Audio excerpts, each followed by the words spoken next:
नमस्कार, मैं जेपी सिंह अपने वार्तालाप यूट्यूब चैनल में आप सभी का स्वागत करता हूं।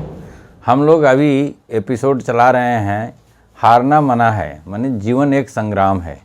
तो इसमें हम सफल कैसे होंगे, हम विजेता कैसे बनेंगे, इस विषय पर हम लोग परिचर्चा करते आ रहे हैं।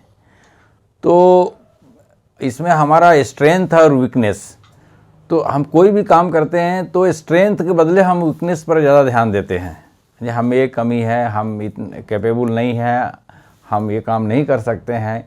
तो कल मैंने ये एक बात बोली थी कि अगर हम में कमी है तो कभी मत समझिए कि हम में कमी है और उसका कोई गम भी मत रखिए कि किसी में कोई कमी वमी होता नहीं है, कोई डिफिशिएंसी नहीं होता है।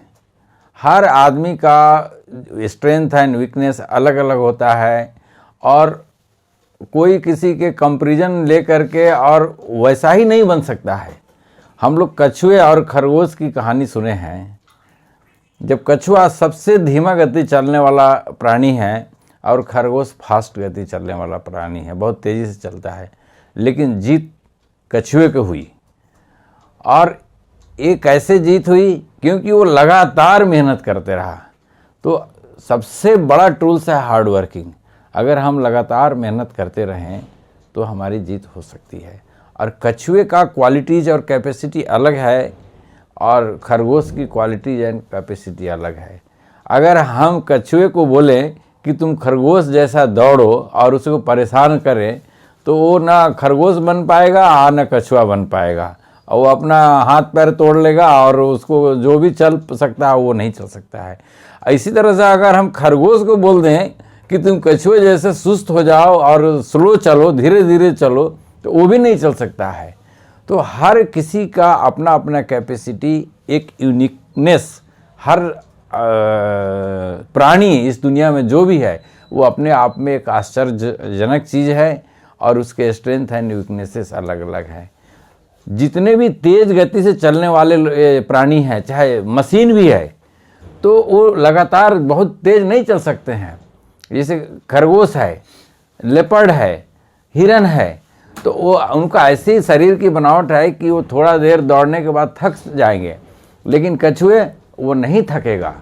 और इनका लाइफ स्पेन भी अलग अलग होता है।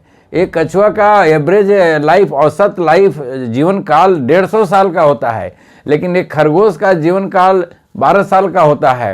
एक चीते का जीवन काल 12 साल का होता है। लेकिन देखिए, धीरे धीरे हाथी चलता है तो उसका जीवन काल 60 या 70 साल का होता है। तो धीरे धीरे अगर 60 और 70 साल में जितना चल पाएगा एक लेपर्ड, एक टाइगर और एक हिरन, उतना नहीं चल पाएगी। तो ऐसा नहीं कि हम स्लो हैं, हम कम समझते हैं, हमारे पास कैपेबिलिटी कम है तो हम पीछे रह जाएंगे। एकदम नहीं पीछे रह सकते हैं। अगर आप लगे रहते हैं लगन के साथ में और अपने लक्ष्य को ध्यान में रखते हैं तो आपकी कहानी वही हो सकती है जो कछुए और खरगोश की कहानी हो सकती है। और आपका तो लाइफ स्पैन बहुत लंबा है। जो धीरे चलता है वो ज़्यादा देर तक मेहनत कर सकता है। देखिए, जैसे मशीन के लिए लेकर के एग्जाम्पल बता रहा हूँ मैं आपको। हवाई जहाज़ में फाइटर प्लेन है, वो जो ध्वनि का गति है उस गति से चलता है, लेकिन उसको ज़्यादा समय तक ज़मीन पर रहना पड़ता है क्योंकि वो ज़्यादा उड़ नहीं सकता है। लेकिन वही जो जनरल प्लेन है वो बहुत लंबे समय तक चलता है और लंबी दूरी तय करता है। इसी तरह से अगर एक कम गति से चलने वाला मशीन है तो उससे ज़्यादा देर तक आप रन कर सकते हैं, और फास्ट गति से चलने वाला मशीन ज़्यादा देर रन नहीं हो पाएगा, वो थक जाएगा, उसमें वो गर्म हो जाएगा, उसमें टियर बियर हो जाएगा। तो ये सच्चाई है।